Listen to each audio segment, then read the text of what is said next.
अगर आप चैनल पर पहली बार आए हैं तो अभी सब्सक्राइब करके बेल आइकॉन प्रेस करें और रहें बाखबर।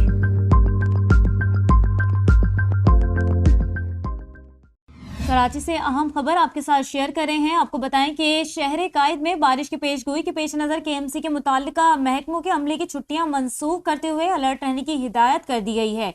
तफसीलात के मुताबिक कराची में डिप्टी मेयर कराची सलमान अब्दुल्ला मुराद के जेर सदारत इजलास हुआ, जिसमें कराची में बारिश की पेशगोई के पेश नज़र अमले की छुट्टियां मनसूख कर दी गई हैं। दूसरी जानिब मेयर कराची मुर्तज़ा वहाब ने भी कराची में केएमसी और दीगर मुताल्लिका महकमों को हिदायत भी जारी कर दी है। आपको बताएं, मेयर कराची का कहना है कि मुतवक्का बारिशों के पेश नज़र केएमसी का तमाम अमला हाई अलर्ट रहे। केएमसी के मुताल्लिका महकमों में छुट्टियां मनसूख कर दी गई हैं। नालों की सफाई को बारिश से कबल यकीनी बनाया जाए। मुर्तज़ा वहाब ने कहा कि शहर भर की कचरा कुंडियों और खुले मकामात से तमाम कचरा साफ किया जाए। बारिशों के दौरान शहरियों को किसी किस्म की परेशानी नहीं होनी चाहिए। मशीनरी फाल होनी चाहिए, कोताही बर्दाश्त नहीं की जाएगी।